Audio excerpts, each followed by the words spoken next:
Hi respected viewers, நான் ஃபெரோஸ். ஒரு மிக முக்கியமான பதிவு ஒன்று உங்கள்கிட்ட கொண்டு வரணும்னு நினைச்சேன். இது சம்பந்தமா தமிழ்ல எனக்கு தெரிஞ்ச அளவுக்கு பேசியிருந்து யாரையும் நான் கேட்கல. இது சம்பந்தமான ரிசர்ச் பண்ணும் போதும் எனக்கு கிடைக்கல. அது கொண்டு வராததுக்கு ஒரு முக்கியமான காரணம் ஒன்று இருக்கு. நான் வேலையின் அளவுக்கு அதை பின்னாடி சொல்றேன். இது என்னன்னு கேட்டா, இந்த வீடியோவுடைய முடிவுல நீங்க தெரிஞ்சுக்கிறீங்க, இறைவன் ஒரு விஷயத்த ஒரு நேரத்துல நடக்கணும் அப்படின்னு நாடி இருந்தா அதை தடுக்கிறதுக்கு இந்த உலகத்துல யாருமே இல்ல. அவன் யாரை வச்சாவது ஒரு விஷயத்த முடிப்பான். அப்படி அல்லாஹ் நாடின அந்த ஒரு விஷயத்த முடிக்கிறதுக்கு அல்லாஹ் சிலக்டட் பண்ணின ஒரு ஆள் உடைய ஸ்டோரி தான் இது. அவரோட பேர் டாக்டர் முகமது கமல் அப்படின்னு சொல்லக்கூடியவர். அவர் எங்க அவரோட பிறந்திருக்கிறான்னு கேட்டா, அவர் ஈஜிப்ட்ல பிறந்த ஒரு மிக சிறந்த ஒரு சிறிதனம் வாழ்ந்திருக்கிறாரு. இதையும் தாண்டி அவர் ஒரு மிக சிறந்த ஒரு டாக்டர். இதையும் தாண்டி அவர் அடிக்கக்கூடிய ஒரு எக்ஸ்ட்ரா குவாலிஃபிகேஷன் என்னன்னு கேட்டா, அவர் ஒரு ஆர்கிடெக்டர் அண்ட் இன்ஜினியர். இவரை சம்பந்தமான ரிசர்ச் பண்ணும் போது ஒரு இடத்துல எப்படி சொல்றாங்கன்னு கேட்டா, இவர் ஒரு குளோபலி ரெகக்னைஸ் ஒரு இன்ஜினியர் அப்படின்னு சொன்னாலும், சில இடத்துல சொல்லப்படுது எப்படின்னு கேட்டா, இவர் ஒரு காலகட்டத்துல உலகத்திலேயே இவர் தான் நம்பர் 1 இன்ஜினியரா இருந்திருக்கிறார். அந்த அளவுக்கு ஒரு மிக சிறந்த ஒரு அறிவின் பொக்கிஷமா இவர் இருந்திருக்கிறாரு. இப்படியெல்லாம் இருந்தாலும் இவர்கிட்ட ஒரு மிக அழகான ஒரு தன்மை ஒன்று என்னன்னு கேட்டா, இவரை தன்னை தானே பெருமையா உலக அளவில் ஒரு பாப்புலர் பிகரா இவர் காட்டணும் ஒரு போதும் இவர் நினைச்சதே இல்லை. சரியா? அதனாலேயே இவரு என்ன நடந்துச்சுன்னு கேட்டா, இந்த சோசியல் மீடியாவும் சரி, மினிமம் ஃபேஸ்புக்ல சரி, இவருக்கு ஒரு அக்கௌண்ட் இவர் கிரியேட் பண்ணி இவரோட எக்ஸ்பீரியன்ஸ் ஷேர் பண்ணிக்கிறவோ அதெல்லாம் ஒன்றுமே இவர் செய்ய நினைக்கல. அதனால அதிகமானவருக்கு இவர் சம்பந்தமான இவர் ரிலேட்டடான விஷயம் கிடைக்கல. அதனால என்னமோ தமிழ்ல இவர் சம்பந்தமா யாரும் பேசல அப்படின்னு நான் நினைக்கிறேன். எப்படியோ இந்த டாக்டர் கமல் அப்படின்னு சொல்றவரு 1908 பிறந்து 2008 இவர் மரணிக்கிறாரு. சரியா? இவர் மரணிக்கிறான்னு சொன்னா சும்மா மரணிக்கிறல்ல, ஒரு மிகப்பெரிய ஒரு சம்பவம் செஞ்சுட்டு இவர் மரணிச்சிருக்கிறாரு. இவரோட பிறந்த நாள்ல இருந்து பாருங்க, 1908 இருந்து first world war, second world war, அதுக்கு போறோம் இந்த பிரிட்டனுடைய கொலனைசேஷன் அந்த ஆதிக்கத்தையும் பார்த்துட்டு, அமெரிக்காவுடைய இம்பீரியலிசம் இதையும் பார்த்துட்டு 2008 இவர் மரணிக்கிறாரு. இவரோட வாழ்க்கையில ஒரு மிக ஒரு கஷ்டமான ஒரு விஷயம் நடந்திருக்காது. என்னன்னு கேட்டா, இவர் 44 வயசுல தான் கல்யாணம் முடிக்கிறாரு. முடிச்சதுக்கு பிறகு இவருக்கு ஃபர்ஸ்ட் தரக்கா அந்த பேபி கிடைக்கும் போது இவங்களோட மனைவி என்ன செய்யறாங்க, பேபி கிடைச்சதுக்கு பிறகு இவங்க அந்த மரணிக்க வேண்டிய ஒரு சூழ்நிலைக்கு ஏற்படுது. இந்த மனைவியுடைய மரணம் மிக ஒரு கஷ்டமான ஒரு சூழ்நிலைக்கு தள்ளப்பட்டாலும் இவர் இன்னொரு வாழ்க்கையை தேடி, இன்னொரு திருமணத்தை தேடி இவர் போகல. இவர் தன்னைத்தானே இன்னும் தனி படிச்சுக்கிட்டு இதுக்கு பிறகும் மிக சிறந்த ஒரு இறை நேசகராகவும் இறைவனை நெருங்கக்கூடியவராகவும் இறைவனுக்கு ஒரு அடிமையா நான் வாழணும் அப்படின்னு சொல்லிட்டு அந்த ரோட்ல இவர் இன்னும் ஸ்ட்ராங்கா போக ஆரம்பிக்கிறாரு. சோ இவர் சரியா 100 வருஷம் வாழ்ந்திருக்கிறாரு. இப்படியாப்பட்ட இந்த கிரேட் பர்சன் ஒரு மிக முக்கியமான ஒரு இறைவனுடைய ஒரு நாட்டத்துக்கு உள்ளாகிறாரு. அது என்னது அப்படின்றது தான் இந்த வீடியோல பார்க்க போறோம். Welcome back to the global டூரியா யூடியூப் சேனல். இந்த கிங் ஃபஹத் அவர் என்ன நினைக்கிறாருன்னு கேட்டா, இந்த ஹாஜிகள் மக்காவில் தவாஃப் பண்ணுவாங்க இல்லையா, அந்த நேரத்தில் அங்கே ஒரு ஹை டெம்பரேச்சர் இருக்கும். ஸோ இந்த நேரத்தில் நாங்கள் கீழே டைல்ஸ் பிடிச்சோன்னு சொன்னால் எப்படியுமே அதில் ஒரு உடலுக்கு ஒரு குளுமையை ஏற்படுத்தும் இல்லையா. ஸோ இந்த மாதிரி கொஞ்சம் அட்வான்ஸாக கொஞ்சம் அதிகமாக குளுமையை ஏற்படுத்தும் மாதிரி ஏதாவது ஒரு டைல்ஸ் ஒன்று இருக்கா, அந்த மாதிரி இருந்தால் நாங்கள் இன்ஸ்டால் பண்ணணும் அப்படின்னு சொல்கிற ஒரு ஐடியாவோட இவர் என்ன செய்கிறாருன்னு கேட்டால், அபிவிருத்திக்காக உலகத்திலேயே மிக சிறந்த ஒரு இன்ஜினியரை தேடி கண்டுபிடிச்சி கொண்டு வாங்க அப்படின்னு இந்த கிங் ஃபஹத் சொல்றதுக்கு, அப்படி ஒரு சிறந்த நபரை கடைசியில தேடி கண்டுபிடிச்சி கொண்டு வராங்க. அவர் தான் இந்த டாக்டர் கமல் அப்படின்னு சொல்லக்கூடியவர். இவரை கண்டுபிடிச்சி கூட்டிட்டு வந்ததுக்கு பிறகு இப்ப இது ஒரு மெகா ப்ராஜெக்ட் உண்டு. கிட்டத்தட்ட ஒரு 100 பில்லியன் அந்த மாதிரி ஒரு பெரிய ப்ராஜெக்ட் உண்டு இல்லையா. ஸோ அதனால இந்த மாதிரி ஒரு சிறந்த நபரை கூட்டு வரும்போது, அதாவது உலகத்திலேயே பெஸ்ட் இன்ஜினியர் அப்படின்னு வரும்போது அவருக்கு செலுத்த வேண்டிய கட்டணங்கள் அதிகமா இருக்கும் இல்லையா. ஸோ அந்த கடமைக்கு சவுதி அரசாங்கம் இவருக்கு சல்லி கொடுக்க பார்க்குது. அது மட்டும் இல்லாம பின்லாடன் கம்பெனி கூட இவருக்கு பை ஃபோர்ஸா சல்லி கொடுக்க பார்க்கும்போது கூட இவர் என்ன சொல்லியிருக்காருன்னு கேட்டா, இவர் இறைவரை மட்டும் சார்ந்து வாழக்கூடிய ஒரு சிச்சுவேஷன்ல மரணத்தை எதிர்பார்த்து வாழ்ந்து கொண்டிருக்கக்கூடிய ஒருத்தர். இவர் என்ன சொல்றாருன்னு கேட்டா, இறைவன் பொறுத்துல இருந்து அவன மாளிகைக்கு எனக்கு வேலை செய்யக்கூடியவருக்கு அவன் தந்த அறிவினால் அதை நான் உதவி அவனுக்காக வேலை செய்யறதுக்கு எனக்கு ஒரு வாய்ப்பு இறைவன் தந்திருக்கிறான். இதை நான் செஞ்சுட்டு நான் இதுக்கு காசு எடுத்தேன்னு சொன்னா, நாளைக்கு மறுமையில நான் இறைவனுடைய முகத்தை எப்படி பார்ப்பேன் அப்படின்னு அவர் கேட்டிருக்காரு. சரியா? இந்த நேரத்துல அவரோட ஜெனியூனிட்டி, அவரோட இறை அச்சத்தை ப்ரூவ் பண்ணக்கூடிய மாதிரி ஒரு வேலையை செஞ்சிருக்காரு. இப்ப இவருக்கு கிடைச்ச ஒரு ஆர்டர் என்னன்னு கேட்டா, மேல் இடத்துல இருந்து எனக்கு வந்து இந்த மாதிரி ஒரு டைல்ஸ் வந்து கீழே போடணும். இந்த ஹை டெம்பரேச்சர் ஜோன்ல வந்து ஒரு குளுமையை ஏற்படுத்த மாதிரி கொஞ்சம் இருக்கிற டைல்ஸ் மாதிரி இல்லாம கொஞ்சம் அட்வான்ஸா கொஞ்சம் பாருங்கன்னு சொன்னோன்னே இவரும் வந்து உலக அளவுல தேடி கண்டுபிடிச்சி ஒரு டைல்ஸை வந்து கண்டுபிடிச்சிக்கிறாரு. அது எப்படி அப்படி டைல்ஸ் அப்படின்னு கேட்டா மிகவும் குறைவான நிலைமையில வந்து காணப்படுகிற ஒரு டைல்ஸ். அதோட பேர் என்ன அப்படின்னு கேட்டா டாசோஸ் அப்படின்னு சொல்லக்கூடிய ஒரு டைல்ஸ். இது எங்க இருக்கு அப்படின்னு கேட்டா கிரீஸ்ல ஒரு மலை உச்சில வந்து இருக்கு. அங்க மட்டும்தான் இருக்கு. இதுதான் விஷயம். இப்ப இந்த மாதிரி ஒரு டைல்ஸ் வந்து அதிகமா வந்து உடலுக்கு எவ்வளவு டெம்பரேச்சர் இருந்தாலும் பரவாயில்ல குளிர் ஏற்படுத்தக்கூடியது அப்படின்னா உலகத்தில் இருக்கக்கூடிய பல நபர் வந்து இதுக்கு போட்டி போடுவாங்க. எவ்வளவு கோடி பில்லியனா இருந்தாலும் பரவாயில்ல கொடுத்து வாங்குறதுக்கு ரெடியா இருப்பாங்க. எது எப்படியோ கடைசிக்கு இது வந்து மக்காவுக்கு இன்ஸ்டால் பண்றதுக்கு வாய்ப்பை வந்து இறைவன் புறத்துல இருந்து கிடைச்சிச்சு.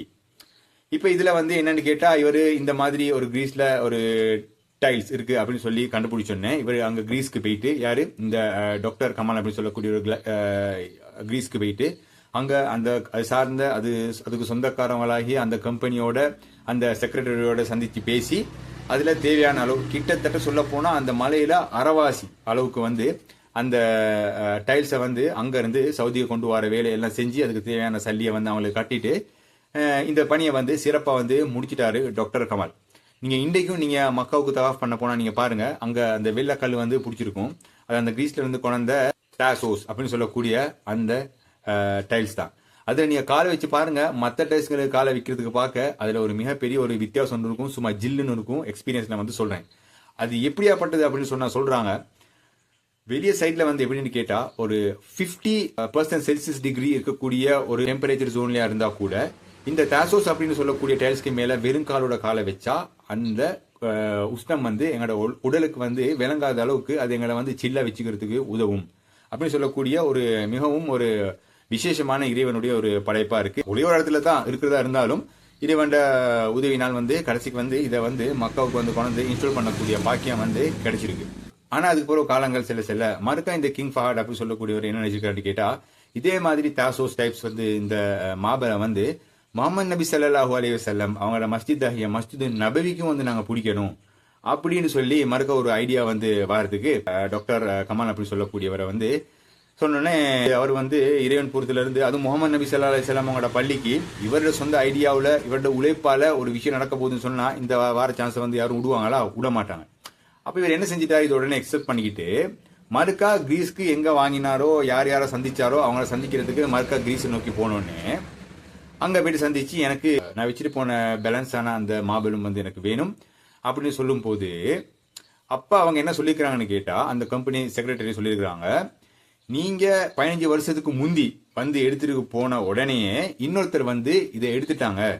நாங்க 15 வருஷத்துக்கு முந்தையே இதை கொடுத்துட்டோம். இப்ப இது எங்கட கையில் இல்ல அப்படின்னு சொல்லும் போது மிகவும் கவலை அடைஞ்ச அவரு என்ன சொன்னாருன்னு கேட்டா டாக்டர் கமால் அந்த செக்ரட்டரிக்கு இதை யாரு வாங்கினாங்களோ அந்த எண்ணத்தை வந்து அரவாசில கையை விடாம யாரு வாங்கினாங்களோ அவங்களோட கண்டெக்ட் டீடைல்ஸ் எனக்கு தாங்க அப்படின்னு சொன்னோன்னே அவங்க சொல்லியிருக்காங்க இது 15 வருஷத்துக்கு முந்தி நடந்த ஒரு பிசினஸ் அப்படின்றதுனால அது சம்பந்தமான அந்த ரிலேட்டட் டாக்குமெண்ட்ஸ் வந்து பர்சனல் இன்ஃபர்மேஷன் கலெக்ட் பண்றது வந்து மிச்சமே கஷ்டம் தான்.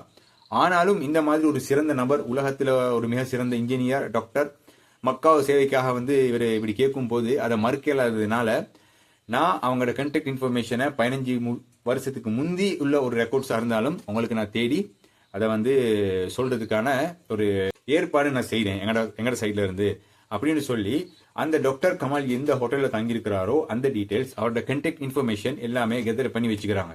சொல்லிட்டு டாக்டர் கமால் அந்த கிரீஸ்ல இருந்து வந்து புறப்பட்டு ஏர்போர்ட்ல இருந்து வரும்போது அந்த டைல்ஸ் சொந்தக்காரவங்க அந்த செக்ரட்டரி வந்து இவரு கால் பண்ணி ஒரு மிகவும் முக்கியமான ஒரு விஷயம் வந்து அவருக்கு சொல்றாரு. அது என்னன்னு கேட்டா அந்த டாக்டர் கமலுக்கு வந்து போன்ல சொல்றாரு இத வித்தவங்களோட 15 வருஷத்துக்கு முந்தி அவங்களோட கண்டெக்ட் இன்ஃபர்மேஷன் கிடைச்சிருக்கவங்களுக்கு அது யார் எடுத்திருக்காங்க அப்படின்னு சொன்னா சவுதி அரேபியாவை சார்ந்த ஒரு சிட்டிசன் தான் எடுத்திருக்கிறாரு அப்படின்னு சொன்னோன்னே இந்த மெசேஜை கேட்டோன்னே டாக்டர் கமலுக்கு வந்து மிகவும் சந்தோஷமான நிலைமையில அந்த சவுதியில எடுத்த அந்த நபரை வந்து எங்க இருக்கிறாரு அப்படின்ற அந்த அட்ரஸ்க்கு போயிட்டு அவரை மீட் பண்றதுக்கு மிகவும் ஒரு ஆவலோட வந்து சவுதியை நோக்கி திரும்பி போறாரு. டாக்டர் கமால் அவர் அந்த சவுதியில வந்து இது யாரு வாங்கியிருக்கிறாங்க 15 வருஷத்துக்கு முந்தி அந்த அட்ரஸ்க்கு போயிட்டு அவரை வந்து அந்த முதலாளியை வந்து சந்திக்கிறாரு. சந்தித்தது பிறகு வந்து கேட்கிறாரு டாக்டர் கமால் 15 வருஷத்துக்கு முந்தி நீங்க கிரீஸ்ல இந்த மாதிரி இடத்துல நீங்க வந்து இந்த மாதிரி டாசோஸ் அப்படின்னு சொல்லக்கூடிய ஒரு அரிய வகை டைல்ஸ் இருந்துச்சு. இதுல வந்து நீங்க மலையில ஒரு அரைவாசி மாதிரி நான் யூஸ் பண்றதுக்கு நான் எடுத்துட்டு மீதியை வச்சுட்டு போனேன், அதை நீங்க எடுத்துருக்கீங்க, அதோடைய நிலவரம் இப்ப என்ன, யாருக்கு கொடுத்தீங்க, என்ன செஞ்சிருக்கீங்கன்னு கேட்கிறாரு. அப்ப அந்த முதலாளி வந்து சொல்றாரு, அது பத்தின எனக்கு ஒரு சரியான டீடைல்ஸ் இல்ல, நான் இந்த செக்ரட்டரி நான் வந்து கண்டெக்ட் பண்ணிட்டு நான் வந்து உங்களுக்கு சொல்றேன் அப்படின்னு சொன்னதுக்கு பிறகு இவர் செக்ரட்டரியை வந்து கண்டெக்ட் பண்ணி கேட்டதுக்கு பிறகு அந்த செக்ரட்டரி வந்து என்ன சொல்லியிருக்காருன்னு கேட்டா, நாங்க 15 வருஷத்துக்கு முந்தி இந்த தாசோஸ் அப்படின்னு சொல்லக்கூடிய இந்த டைல்ஸ் வந்து நாங்க எடுத்துட்டு வந்தது உண்மைதான், ஆனா இதுவரைக்கும் நாங்க எந்த யூஸும் பண்ணல, அப்படியே பேக்கேஜோடு இருக்கு அப்படின்னு சொல்லியிருக்காரு. சுபஹானல்லாஹ், அல்லாஹ் மிகப்பெரியவன். அப்ப இதை வந்து இந்த டாக்டர் கமாலுக்கு இந்த முதலாளி சொன்னோன்னே அவருக்கு அவ்வளவு பெரிய ஒரு மகிழ்ச்சி வந்து ஏற்படுத்தியிருக்கு. அப்ப என்ன சொல்லிக்கிறான்னு கேட்டா இவரு இப்ப இதுக்கு வந்து ஒரு கணக்கொண்டு கொடுத்தனே அவர் எடுத்திருப்பாரு. டாக்டர் கமால் என்ன சொல்றான்னு கேட்டா, ஒரு பிளாங்க் செக் கொடுத்து உங்களுக்கு எவ்வளோ இதுக்கு தேவையோ அவ்வளோ தேவையான நீங்க கணக்கை இதில் நீங்க எழுதிக்கங்க, நான் இந்த சைனை போட்டு தரேன் அப்படின்னு சொன்னதுக்கு பிறகு இவருக்கு இப்ப இந்த டைல்ஸ் வந்து மறுக்கம் கிடைச்சிருச்சு. மஸ்ஜிது நபவிக்கு இவர் வந்து ஒரு மிகப்பெரிய சேவையை வந்து இவர் எஃபோர்ட் வச்சு செய்ய போறாரு. நாளைக்கு மறுமையில எனக்கு கூலி கிடைக்கும்ன்ற சந்தோஷத்துல இது கன்ஃபார்ம் ஆனதுக்கு பிறகு கிடைக்க போகுதுன்னு சொல்லிட்டு இப்ப இந்த சப்ஜெக்டை வந்து அந்த சவுதியில 15 வருஷத்துக்கு முந்தி இவர் வச்சுட்டு போன மீதி டைல்ஸ் யார் எடுத்தாரோ அவர்கிட்ட வந்து சொல்றாரு, இப்படித்தான் இது மக்களை நாங்க இப்படி பிடிச்சோம், இது மிக குளிரை வந்து ஏற்படுத்தக்கூடியது உண்டு, மிக கஷ்டமான ஒரு டெம்பரேச்சர் நாங்க இருந்தாலும் இப்ப எங்கள்கிட்ட சவுதியில வந்து இவர் வந்து இப்படி மஸ்ஜிது நபவிக்கும் பிடிக்க சொல்லியிருக்காரு முகமது நபி ஸல்லல்லாஹு அலைஹி வஸல்லம் பள்ளிக்கு. அதுக்கு வந்து நான் பார்க்க போனேன் 15 வருஷத்துக்கு முந்தி எடுத்தேன்னு சொன்னாங்க. ஆனா அல்லாஹ்வோட வேலையை பாருங்க, அது சவுதியில உள்ளவரே ஒருத்தர் எடுத்து இவ்வளவு நாள் யூஸ் பண்ணாம நீங்க வச்சிருக்கிறீங்கன்னு சொன்னா இதுக்கு பார்க்க அல்லாஹ் வந்து அவனோட தன்மையை வந்து எப்படி வெளிப்படுத்துறது அப்படின்ற ஒரு சந்தோஷத்துல வந்து இந்த சம்பவங்களை சொல்லும் போது இப்ப இந்த 15 வருஷத்துக்கு முந்தி எடுத்தாரே மீதிய அந்த சவுதி நாட்டை சேர்ந்த அந்த சிட்டிசன் அவர் என்ன சொல்றாரு, பிளாங்க் செக் ஆகுது, சைன் ஆகுது. என்ன சொல்றீங்க, முகமது நபி ஸல்லல்லாஹு அலைஹி வஸல்லம் அவங்கட அந்த பள்ளிக்கு இந்த டைல்ஸை நீங்க இன்ஸ்டால் பண்றதுக்காக நீங்க வந்து கேட்கறீங்க என்கிட்ட. இந்த நான் கஷ்டப்பட்டு சம்பாரிச்சு வாங்கின இந்த சல்லில நான் இது ஏன் சொத்தா இருந்தாலும் இதை வந்து நீங்க முகமது நபி ஸல்லல்லாஹு அலைஹி வஸல்லம் பள்ளியை வந்து நீங்க வந்து ரீகன்ஸ்ட்ரக்ட் பண்றதுக்கோ வேற அபிவிருத்திக்காக நீங்க கேட்கறீங்கன்னு சொன்னா அதுல இதை நீங்க கொண்டு போயிட்டு அந்த பதிக்கக்கூடிய அந்த பாக்கியம் ஏன் சொத்துல இருந்து ஒரு துண்டு போகுதுன்னு சொன்னா சுபஹானல்லாஹ், இது எவ்வளவு பெரிய ஒரு பாக்கியம் எனக்கு, இதுக்கு நான் உங்கள்ட்ட சல்லி எடுப்பேனா அப்படின்னு சொல்லிட்டு அவர் என்ன செய்யறாரு, அதை 50 பைசா எடுக்காம ஃப்ரீயாவே கொடுக்குறாரு. எப்படி அல்லட ஏற்பாடுன்னு பாருங்க. அது சரியா விளையிட்டீங்கன்னு சொன்னா உண்மைக்குமே சொல்லி வேலை இல்லை, அவ்வளோ ஒரு கண்ணீரே வரும், ஒரு ஆனந்த கண்ணீர் அப்படின்னு சொல்லுவாங்க இல்லையா, அது வரும். அதுக்கு பிறகு அதை எடுத்துட்டு போயிட்டு இன்றைக்கும் நீங்க பாத்தீங்கன்னு சொன்னா மக்காவிலையும் மதீனாவிலையும் முன்னுக்கு வந்து இந்த ஒரே மாதிரியான கழுத்தான் போட்டிருப்பாங்க. அதை நீங்க காலை வச்சுன்னு சொன்னாலே சும்மா அப்படி குளுமையா இருக்கும், எவ்வளவு டெம்பரேச்சர் ஹை டெம்பரேச்சர்ல இருந்தாலும் சரி. அதே மாதிரி இந்த டாக்டர் கமல் அப்படின்னு சொல்லக்கூடியவர் இப்ப இருக்கக்கூடிய மஸ்ஜிது நபவி உடைய ஃபைனல் ஆர்கிடெக்டர் டிசைனர் வந்து இவரா தான் வந்து இருக்கிறாரு. இதுல இருந்து நாங்க என்ன விளக்கிறோம்னு கேட்டா, இறைவன் ஒரு விஷயத்த நாடினான்னு சொன்னா அவன் யாரை வச்சாவது அந்த விஷயத்த சரியான நேரத்துக்கு சரியான விதத்துல முடிப்பான். சோ இறைவனை சார்ந்து வாழக்கூடிய மக்களுக்காக நாங்க வாழ்ந்து மரணிக்கிறதுக்கு அந்த பாக்கியம் எங்களுக்கு கிடைக்கணும். அதே மாதிரி இந்த மாதிரி முக்கியமான விஷயங்கள் ஃபியூச்சர்ல இந்த யூடியூப் சேனல் மூலியமா நான் கொண்டு வர வச்சிருக்கிறேன். ப்ளீஸ் பண்ணி சப்ஸ்கிரைப் பண்ணி அவங்களோட சப்போர்ட் தாங்க. அஸ்ஸலாமு அலைக்கும்.